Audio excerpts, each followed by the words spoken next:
Hello, I'm Helen Cummins and this is Mallorca Living, a space dedicated to those who are dreaming of making Mallorca their home. Today, I am joined by Los Dos Caballeros, William Stanley and Walter Kraushaar, and they are Los Dos Caballeros. We're going to hear about their journey to Mallorca, their passion for winemaking, and how they have created a new experience here in Mallorca. Let's dive in.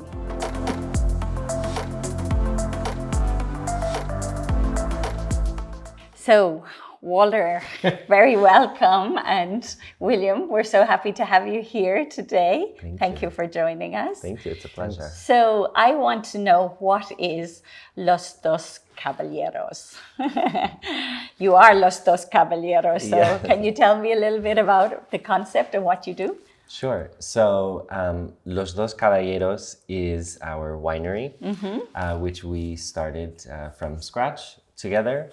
It was an idea that we had while having lunch on a rooftop, and it's grown much bigger than the original idea, but it's a winery and a stay where we do tastings, small gatherings. We have farm-to-table events, but it's really a place where we create a wine that we love and that we hope that other people love as well. Okay, super. So people can actually go and stay in your guest house, up to 6 people, right? Exactly. And they have a beautiful place to stay while they can enjoy the whole experience of the wine that you're producing, right? Exactly, that's the idea. So could you tell us what kind of experiences go around the stay when you're there? Well, while people are on the property, they can, of course, do a tasting, and we give a full tour of the property, a bit more about the history. Then, like I said, we have farm-to-table. Farm-to-table Mallorca is... So does it tend to be wine lovers, food lovers that are attracted to stay in your place? Yes. Great. So they can have a meal with farm-to-table, which is paired with the wines. And then, of course, it's just the house, the stay on the property is nestled into the vineyards. Wow. So it's also for people who just want to relax and it sounds idyllic, nice right? So can you tell me exactly where on the island you're located? Yeah, it's between Inca and Llubí. Inca and Llubí, and yeah. like pretty central from the highway. It's not really hard to get there from here. And yeah, it's like in the middle of nowhere in the end. Yeah. Okay. So but the center of the island where this is located it's become very popular in recent years, no? People love to stay and look to the Tramuntana mountains in the distance. Do you have views of the Tramuntana? We do. When you're walking towards the vineyard, it's kind of painted in the background. It's beautiful. It's so lovely. Idyllic setting for stage setting. Walter, it was your background in winemaking, perhaps, that brought some of the experience. Your grandfather was a winemaker. Yeah, the idea came from there. My grandfather was a winemaker in Germany, but yeah, I grew up in the winery until I was like 14, 15 years old, and he got too old. And my father and his brother, they didn't really want to take over because winemaking 40 years ago in Germany was not really a big thing. And so he sold it. And I was really sad about it because I grew up, I learned a lot from him, I was with him all the time. And from that moment I had in the back of my head, like, I want to make my own wine one day or another. One day. So that went with me through my entire life. So it was always kind of there. And then when we had the chance to like go into it and had that sitting on the rooftop and like started to kind of fantasize and make the plans, it kind of got more and more reality. Beautiful. And what I want to also bring into your story is how did you meet? Where did your journey together start? Well, I used to work in investment banking in between, and I was abroad maybe 80% of my time, like London, Zurich, New York. You were living in Germany at the time? Kind of. I was traveling back and forth. Sometimes I lived in London for 6 years, then I lived in Zurich, back in Germany. It was always like the role required to travel. And when I was in New York working there, I met William in a bar, like just kind of a classic way. Yes. Yeah. And then from there it evolved. Beautiful. And how long ago was that? It was like 12 years ago. 12 years ago. Okay. And what were you doing in New York at the time? Because you're originally from? I was born in Virginia. Okay. But I do tend to say New York because I love New York. But when I was living in the city, I mentioned to you off camera that I used to be an actor and a singer. Mm-hmm. So I had actually moved to the city to do that. To pursue your acting and singing career in New York. But I was also working in event management. Okay. So that was kind of my connection to fine wines and things like this. For a Broadway part? Or what I actually never did audition for Broadway, but I was doing regional shows there on the East Coast. I traveled around a bit, but it was just for the love of it. Okay. Mm-hmm. So you met, and then did you live in New York for a certain length of time before you came to Mallorca? I was living there, and you came and he stayed for longer periods of time, but eventually I was the one who made the transfer to come to Europe. Okay, so you decided, okay, I'm heading to Europe. And what was attracting you to come to Europe? Well, I mean, Walter, of course. Of course. I came and I started doing the small stays, and it just got longer and longer and longer and longer, and really the rest is history. Here we are. And you said that you initially stayed in Barcelona. Well, initially in Frankfurt, because that's where he was living at the time. Mm-hmm. Then we went to Barcelona together. Mm-hmm. We moved a few times in Barcelona, and then eventually to Mallorca. Yes. So what captured your heart? What did Mallorca have to do in order to capture your heart? Mm-hmm. Or did it have to do anything? No, I mean, when the plans kind of got a little bit more concrete about the wine, I had more South Africa in mind. Okay. So because I was there before and I loved it, I loved the settings of the wineries there where you can just walk in, hang out, have a good time. It's not only like going, buying, and that's it. And that was kind of the broad thing. So Stellenbosch and all these beautiful... Stellenbosch, all these little things. And it's quite German. I mean, there's there's a big connection between Germany and these... And also the time difference is just like 1 hour. Yeah, so, but then I've been there, I looked at it even before we met. I was there and like checked out. But the political situation is really unstable. It's like the law enforcement is pretty corrupt, let's name it. And then I was like, no, I think in the end, probably this is too dangerous, too risky to move everything over and then not really having the security to, if something happens, to keep your assets somehow. And then that kind of was checked. And then we went here for a stay or like, I don't know. Yeah, it was just a quick vacation. And I mean, I knew Mallorca, obviously every German knows Mallorca, but more from being at the beaches and like having the family holidays somewhere in a hotel, Alcudia, Palma, wherever. But then we went inside and then there was a lot of wine, which I also didn't really know. So that caught my attention to like, it's close to Barcelona. It's like Germanized in a way. And so we started looking a little bit deeper. I started talking to people there. We tried wines, we went to restaurants, we went to wineries and like just... And we were surprised actually, because you don't hear about the world of wine in Mallorca globally. It's true. You hear about Rioja. Exactly. Different. But when we were trying these wines, we were thinking, why not? Because the wines are fantastic.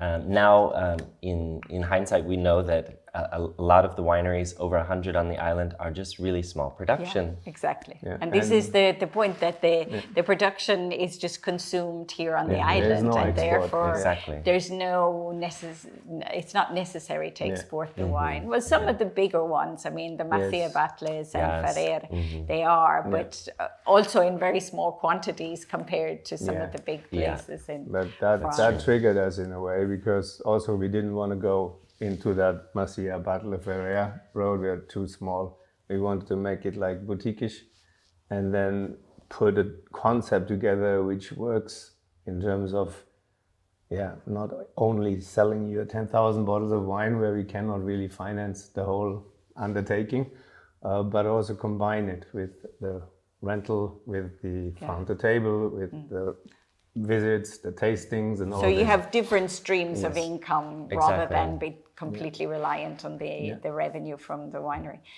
Has it surprised you how long it's taken to get everything up and running? Well, I think it was quite fast, actually. Really? I think we did what we could in a short amount of time, but there were, of course, certain things that slowed down the process. Tell me about buying the particular property where you have established Los Dos Caballeros. Buying was not really the problem. Okay, well, was finding a place difficult? Yes, because the right place? It's not only like the setting, it is also the land. Our idea was from the beginning to make organic wines, so we needed to find ground which were allowing us to do organic planting with the setting, with the diversity of plants, of trees and everything around, with land which hasn't been used for conventional agriculture before. So that kind of Limited narrowed your it down options. from the very first moment. And then also I found out during the process that some grapes which we wanted to plant are not allowed to be planted everywhere, so that shrunk it more. And then in the end, there were like 2 places left. And then 2 options to buy. And then we chose that one. Okay, very good. And has it fulfilled your requirements in terms of the land and the fertility and so on? The wines are really, I think we've been very surprised with the quality positively of surprised, the product but from the beginning. Yeah, that was very good. We have also help of a local enologist, because even if I did qualifications, but you need somebody here to sign the papers, to deal with the local authorities, and us as not Mallorcan people, not knowing the people and not speaking really Mallorcan, would have been difficult.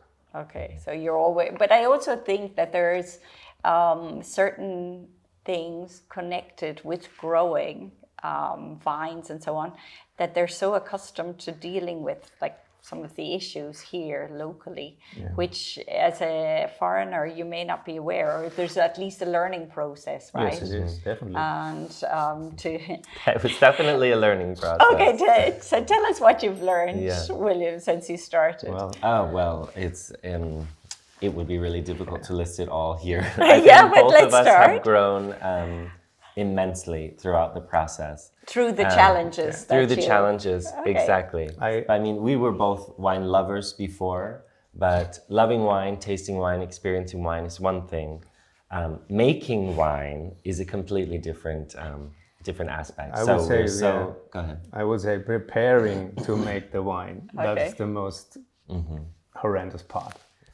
I mean, me being a German, we want to get things done. So you need to and I learned the hard way in Mallorca is poc a poc.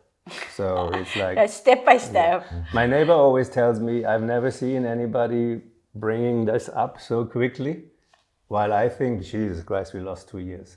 Okay, you lost 2 years. This is really like the constant. Yeah.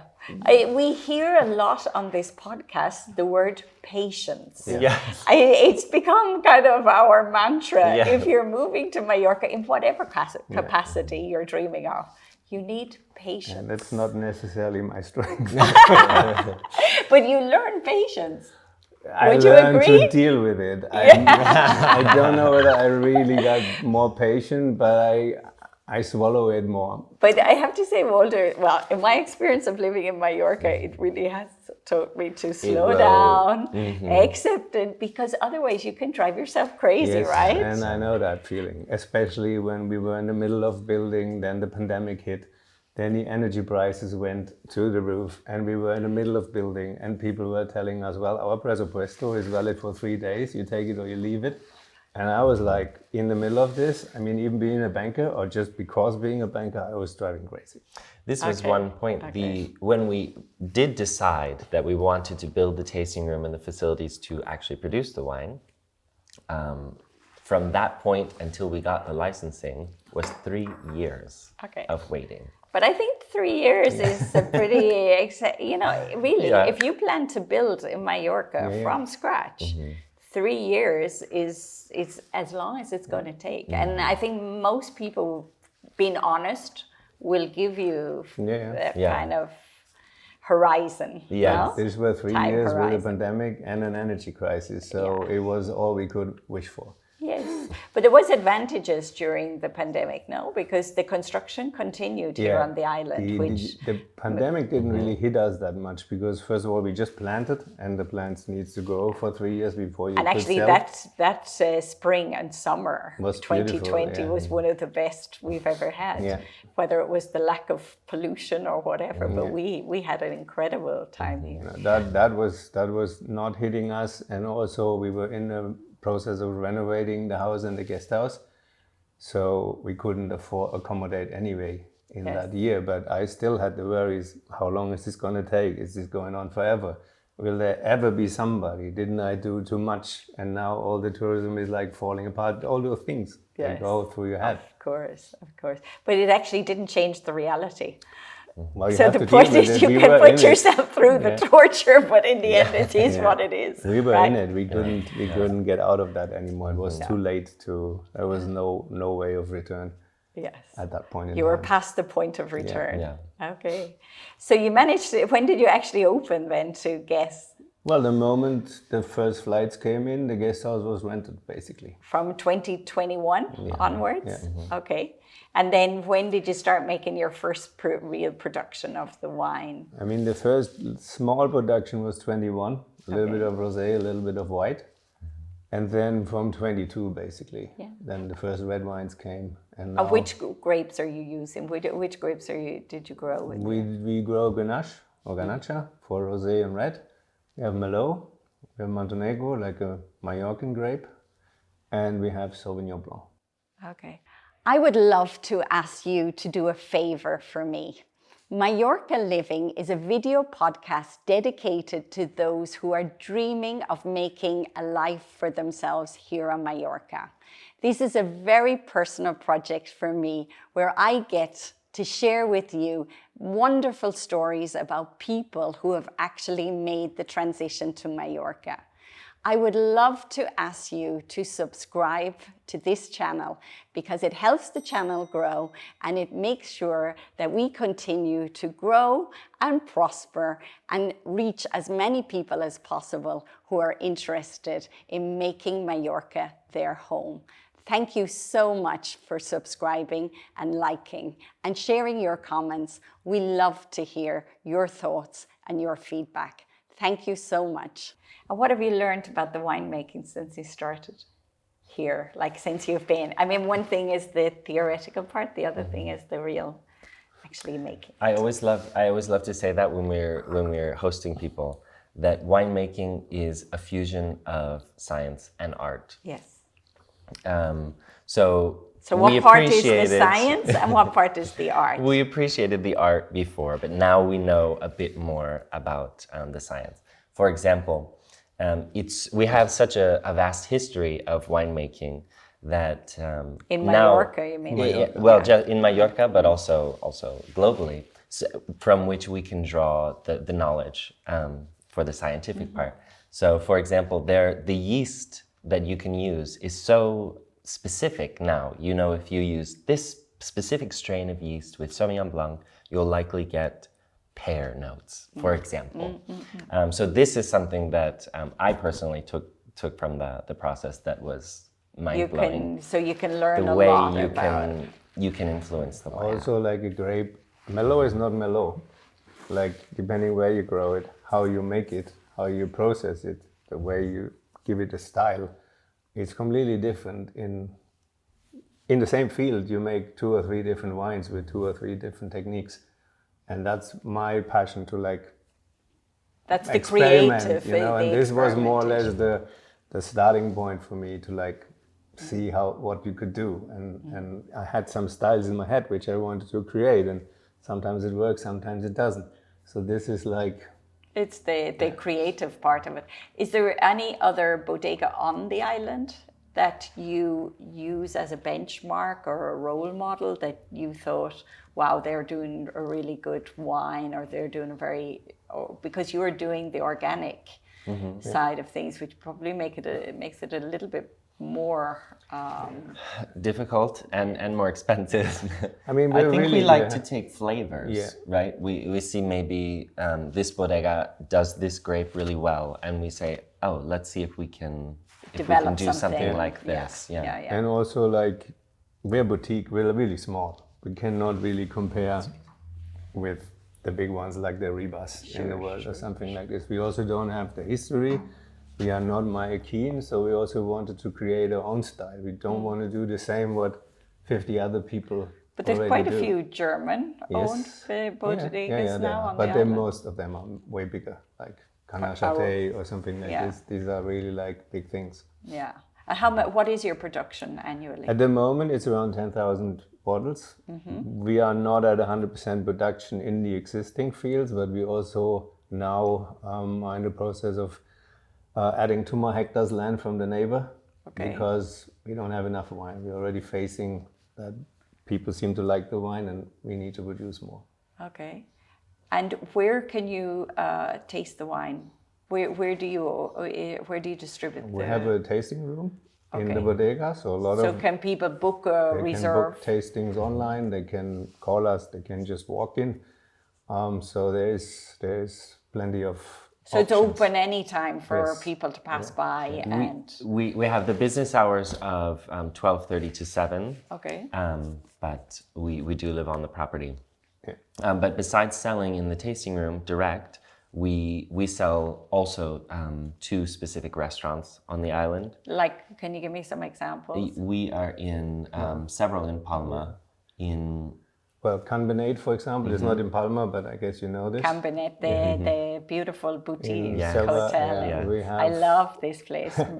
Mirabona is the restaurant. Yes, exactly. And it's in Bilibona. Exactly. A place most people will never have heard of It's in super Mallorca. nice there. We love to send I people love up the there. terrace I there. love Bilibona. Then, well, we have Pedro's, you probably know, here in Palma. Yeah, very Vandal. Very famous.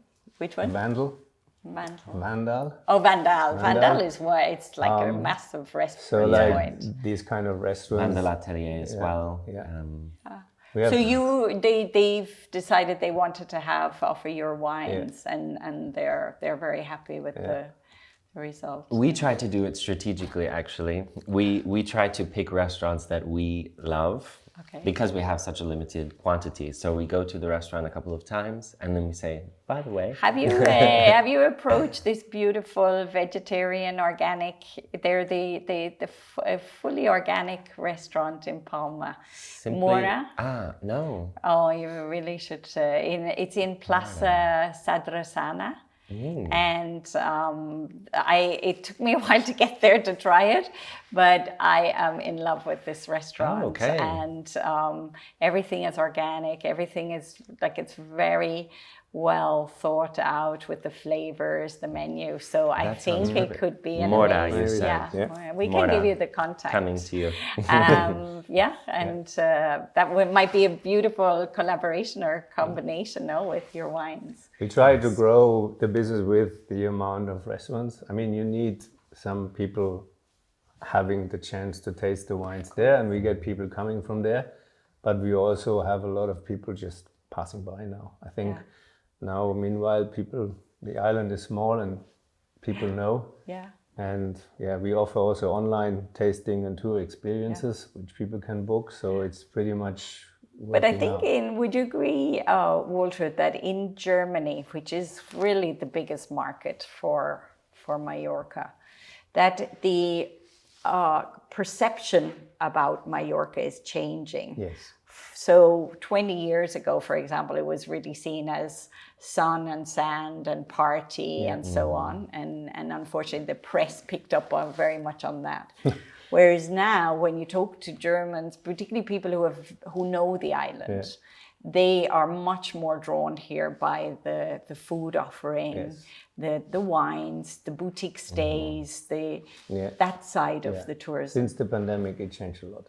Since the pandemic, you think that was the big turning shift? Point, and why, I wonder? A lot of aquatourism started to open, especially in our area when we came in 2019. It's to true. be honest, there wasn't so much around where you could go. Yeah. Now, like, you have beautiful restaurants even in Llubí, which is a tiny little thing. You have Brut, you have Daika, you have Sakustik, and also these aquatourisms which are opening up around the hell. Before that, people just didn't want to stay in these big bunkers on the beach. People wanted space, and I think that's part of the reason why. Yeah, it's very, very true. Even the demand for property. Yeah. You know, think how with the nice big terreno. It's become incredibly popular around the middle of the island, Alaro, Santa Maria, Bini Salem, which is actually the home of the winemaking on the island. And I have to say, as a cyclist, because I'm in your area every week cycling around, the island became so much more beautiful as a result of the vines. So when you cycle now, you know, Cami de Muro, for example, you're really in wine territory, and you have vineyards on each side of the road. It's so pretty. It is. And particularly at this time of year, or well, just now, you know, and the vines are like fully abundant and beautiful. It's true. But also a lot of the wineries started to open up to people. Which we also didn't face when we started. When we came in and wanted to go and check, it was not so easy to find places where you could just go in. And now a lot of the wineries, also the old ones, start to like open up, have like a tasting space in the garden, and do these kind of things. Go on. We were talking about South Africa before, and I think what we loved about that is the concept there. It's very go to the winery, sit outside, and just enjoy the day. It's one of the highlights of visiting South Africa is visiting places like the Stellenbosch and so on, and visiting the wineries. So we wanted to take that feeling and bring it here. So we have the nice outdoor seating area where we put on some light music, and I wanted to design the interior space to make it inviting, so it feels like your living room. You can come and have a glass of wine and just chill for a few hours. So I think that works. Are you building a community around your bodega? We have a lot of returning guests meanwhile. I mean, community is probably a bit too... Well, the wine leasing is kind of our... I just thought with your event background and it becoming popular now to create experiences, and if you're doing the farm to table, we do this, and we have people coming there, and for that reason. And then, as you said, we introduced, being the banker, you need financing. And when you plant, you have 3 years to wait until you make the first money on your wine. So we introduced like this wine Familia de Los Dos Caballeros lease program. Muy bien. So you can rent or lease wines for 2 years, depending on the size of the package. The vines you actually, wow. And then you get in return wine, and maybe depending on the program, your private label. And then we add to like a harvest event, and like bring people together. Get a community on. But to answer your question, we do have people who come back repeatedly. And I'm just wondering about the local community, because it's, you know, there's many people like myself who, you know, we live here on the island, we want to enjoy the full experience of the island. And that's definitely the case, because we open all year round, and also off the tourist season, people who live here, expats, come. Yeah. So for somebody who is thinking to come to Mallorca and follow a journey, or is it they're listening today and they're very inspired by your story, what advice would you give them? Bring money and a lot of enthusiasm. I was laughing at you, Walter, when you said about, financing the vines, because I would have thought, I hope you made all your money in banking and then you bring it into the vines. I mean, honestly, you have to bring a certain amount of money. Going to a bank as a new kind of business in Spain and ask for financing, it's not going to work. No. My husband, he's German, and he always says, if you want to make $1 million in Mallorca, you need to bring 5. Bring 2, he was saying. So you think bring 5? No, it is really like, to start, you need to have your money from somewhere. Otherwise. Yeah, but going back now on your story, you had a dream since you were a very young man, wanting to develop your own bodega, and now you're doing that. You're living it every day. Is it the dream? Is it what you expected? It is now starting to give me the feeling. Okay. But during the years, it was tough. And there were a lot of moments where I was struggling, where I was like, oh my God, we did way too much. This is not going to work. I was really like, at some points, is it maybe better to quit? Yeah, if I would have known everything on the way before we started it, I don't know whether I would have made it rationally. No, you need to put a lot of enthusiasm in it, a lot of belief. And now it's kind of paying off. But if you think you do this and you make a ton of money... No. Well, I think you don't come to Mallorca with a lifestyle vision, and especially if it's like slow living that brings you here, that you're going to make your fortune. It has to be for passion and love. You have to want to do it and be willing to push. Would you agree there's a richness in other ways in Mallorca? It's not the financial side, but there is other... Of course, but I think that's the key.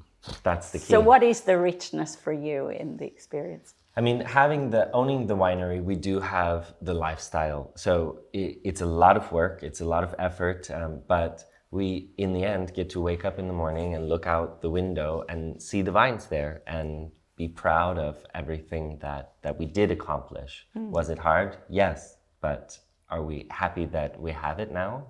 Also, yes. And when people taste your wine and they give you the feedback and they want to buy it, and that is nice. I mean, this must bring you so much joy. Money can't buy that, right? That was one of the coolest things that we had, was sitting in a restaurant that had our wine and seeing someone at another table order it for the first time. That was really cool. Yeah, and also when I had my first bottle of own wine after the first production in my hand, that was a moment where I was really proud.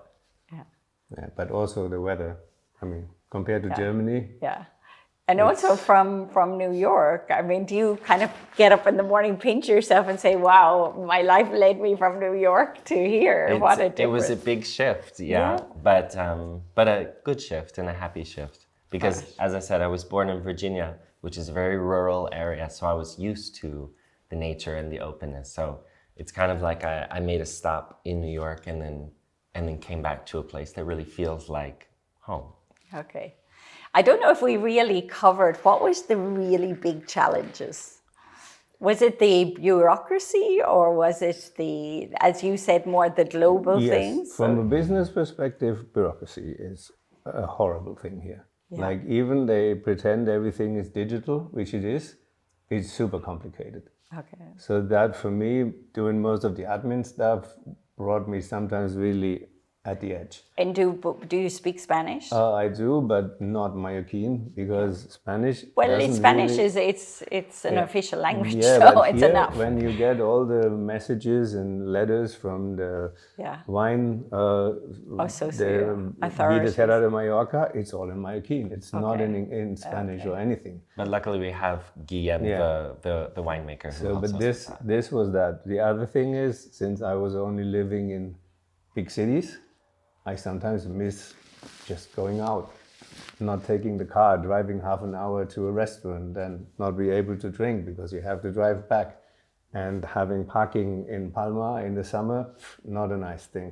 Going to Santa Catalina with the car, challenge. So that is different from living in a big city, which I miss sometimes. Just you fall down the stairs and you just have 50 restaurants and you do whatever you want and you can walk. That was actually one of my questions that I wanted to come to. How do you enjoy your life here outside of the bodega, outside of home? I mean, I have to say, for the first few years, we were just at the winery. There was not a lot of life to enjoy. Everything we were doing was for the winery, at the winery, constantly. So just recently, just this past season, the one that we're finishing now, was the first season that we actually could hire some help.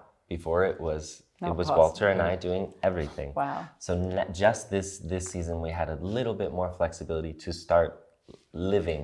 Okay. So. And what are you doing? What did you do this summer that was, tell me some of the highlights. Going into nice restaurants. In Palma. In Palma, wherever on the island, going a little bit around. Just having some time to breathe. Having some time. Going to the beach. Did you get to the beach? That's great. Only a couple of times. Which is your favorite beach? I think the coolest one that I explored this year was Escol Baix. Okay, where's that?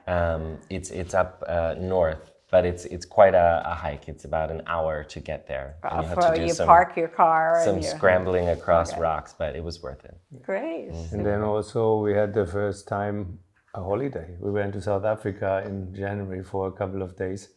That was the first time really like having a longer time in abroad. 5 years? In 5 years, yeah. Wow. Other than that, it was family visits and maybe like on the way to the family, 3 days in New York, but like maybe a weekend, but that was it. Okay.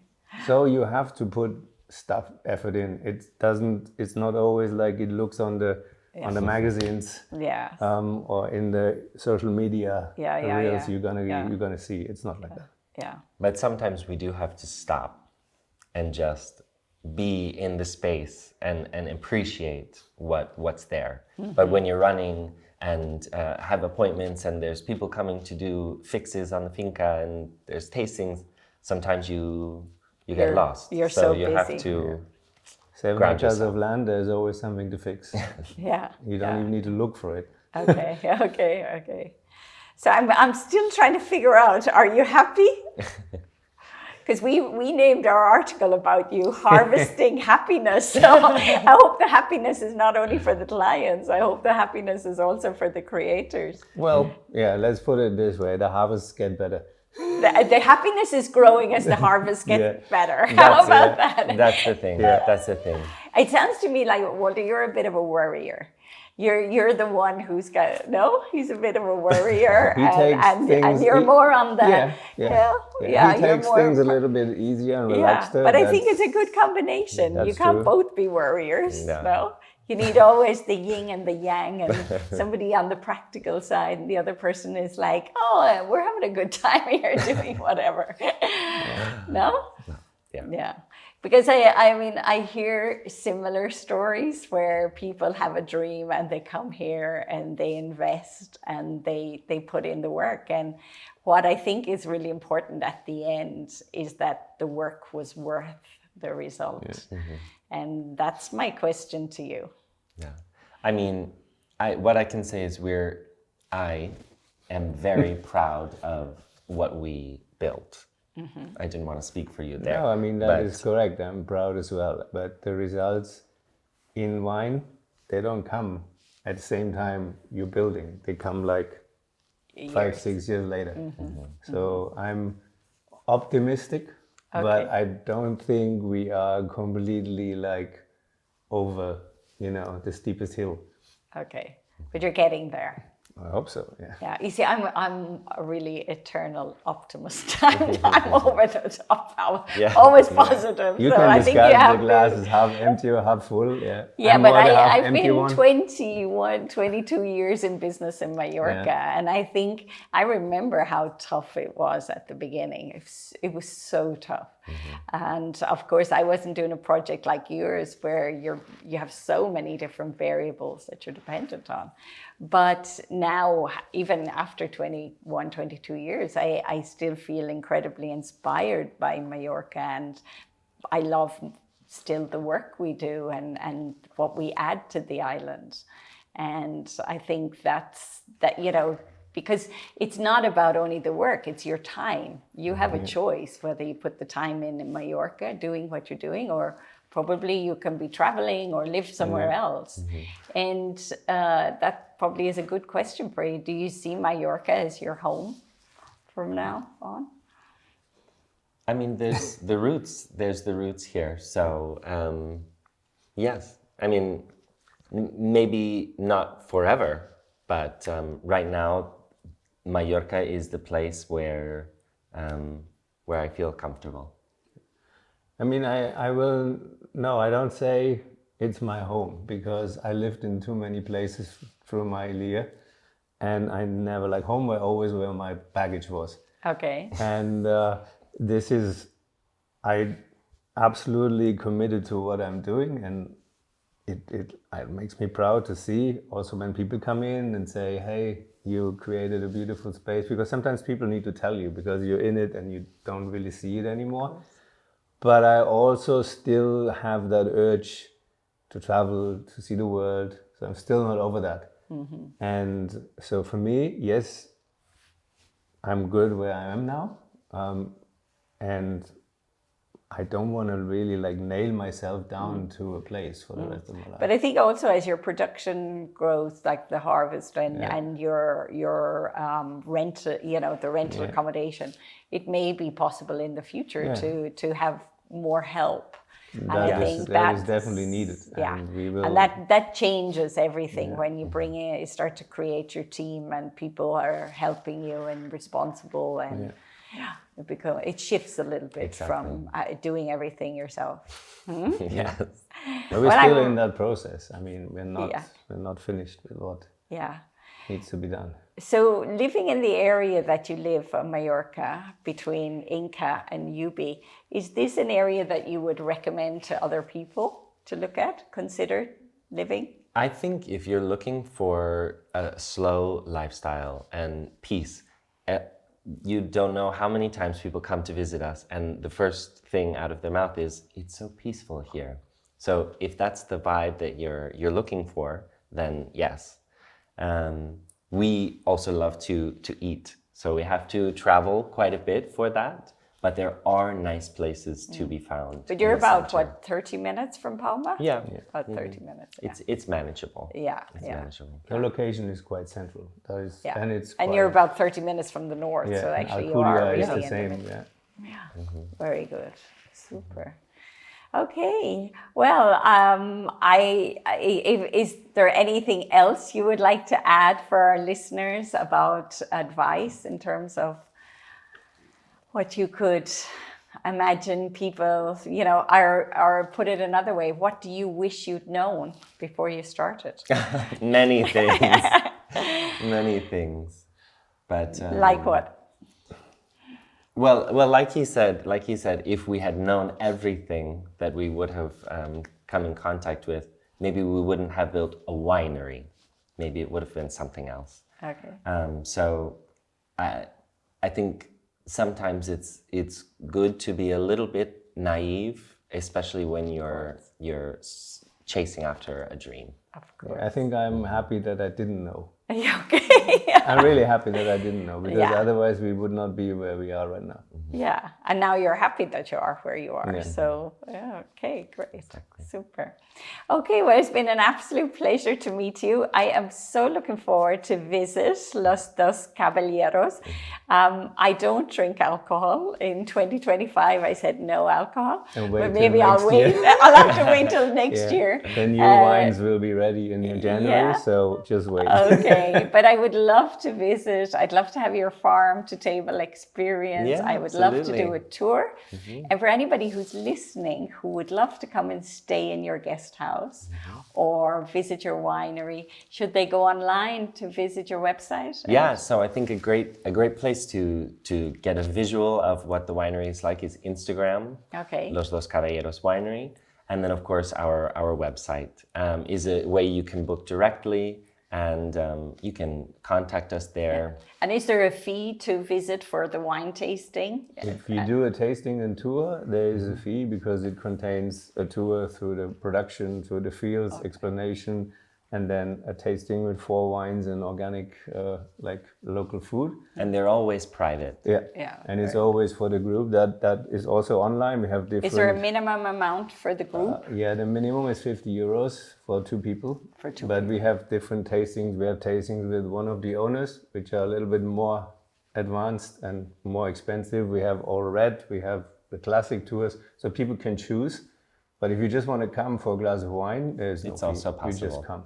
Oh wow, and taste. To and sit then in the if you- outdoor lounge area that I was talking about. And then people can try the wine and see if they like to buy it. And obviously, if they want to come and maybe think about investing in some of the vines, They can always do. Yeah. contact you. And because I think there are real wine lovers on the island who might absolutely love that idea. We have a couple from the island who do this. Also, it's very famous for wedding presents, birthday presents, something where people want to give something personal, not just like an envelope with some money. Yeah. And do you do events at the? No, not per se. We do the tastings, and we do the farm to table tastings as well, which is the tastings of the local vegetables and local products that we take from the island. But That's a license thing because we are not a restaurant. Okay. Or like a party or an location. event space. Yeah.